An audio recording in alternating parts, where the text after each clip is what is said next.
The ASUS Scar 2 gaming laptop has some pretty nice specs, but how well does it perform in games? I've benchmarked 16 different games at all setting levels to show you how well it runs and help you decide if it's worth it.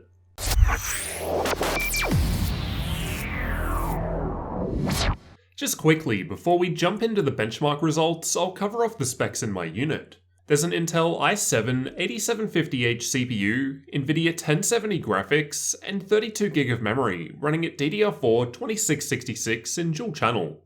It's also got a 144Hz screen, so we'll be able to see which games are actually able to take advantage of the high refresh rate panel.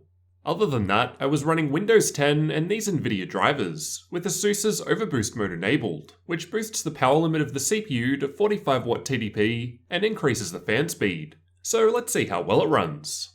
Fortnite was tested with the replay feature, and even at epic settings we're averaging above 100 FPS, with high settings getting us above the refresh rate of the display, while the 1% low results at medium settings are above it, so it's running very smoothly. Overwatch was tested playing in the practice range, and again at epic settings the results are very nice. With even the 1% low not too far below the refresh rate of the display, it played excellent even at max settings. Shadow of the Tomb Raider was tested with the built-in benchmark. Still a newer title for me, so not much to compare it with, though it is performing a bit better than the MSI GE63 that I've recently tested with the same hardware, so seems like good results. PUBG was tested using the replay feature, and although this is a less optimized game, I thought the frame rates were actually pretty decent, with 1% lows at ultra settings still averaging above 60 FPS, so quite playable with good settings. CSGO was tested using the Euletical benchmark, and the results were again pretty nice for this hardware combination compared to other laptops tested. Rainbow Six Siege was tested with the built-in benchmark, and was another that ran well at basically all setting levels, with 1% lows at highest setting levels not far behind the refresh rate of the display, so even the dips in performance are pretty good. Far Cry 5 was also tested with the built-in benchmark. Once again, pretty good results from this test, above 60 averages for 1% low and fairly high average frame rates. Assassin's Creed Origins was another that was tested with the built-in benchmark, and again pretty good frame rates for this test, especially considering that I don't think you really need a high frame rate to play this one. Dota 2 was tested using a fairly intensive replay, so this should be a worst case scenario. These results are not the same as actually playing the game, and for this test the results were pretty decent compared to other laptops, as there wasn't quite as much CPU throttling here. Testing Battlefield 1 in the first campaign mission ran well at all setting levels, and again the 1% lows are quite high, although not too different between the different setting levels, but I found it to play great even at ultra settings. Watch Dogs 2 was a demanding game, although it doesn't really need a high frame rate to play, but despite this, even at ultra settings we're able to average 60 FPS, which is pretty impressive. Ghost Recon is another demanding game, and was tested using the built-in benchmark. Pretty much no laptop will really play this well at ultra settings, but should run well at lower levels.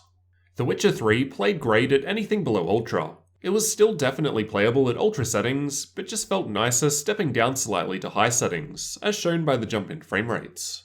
Doom was tested using Vulkan, and as usual, fairly high frame rates for this game. It ran perfectly smooth for me while playing, even on ultra settings, with 1% lows still above 100 FPS.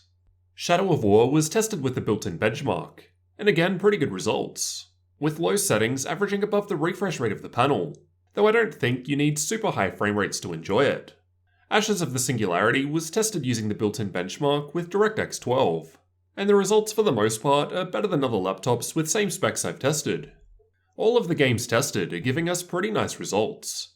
I think NVIDIA 1070 graphics are a really great option if you're looking at running games above 100 FPS, a good match for the 144Hz 1080p screen in the Scar 2. Although it does of course depend on the specific game and the setting levels in use, as we've just seen. I haven't yet tested undervolting or overclocking, as this will vary between laptops based on the hardware, but I'll cover those in future videos along with detailed temperature testing. This is just how the laptop performs out of the box in a number of different games, as this is likely how most people will probably end up using it. Don't worry though, I'll definitely cover the more advanced stuff too. So how do you guys think the ASUS Scar 2 gaming laptop did in these games? As we saw, it can run them all no problem. Most of them with max settings, and still fairly high settings are playable in the more intensive titles. The 144Hz screen paired with the 1070 graphics allowed us the ability to get higher frame rates. Let me know what you guys thought down in the comments, and don't forget to subscribe for the full review of the ASUS Scar 2 gaming laptop, as well as future tech videos like this one.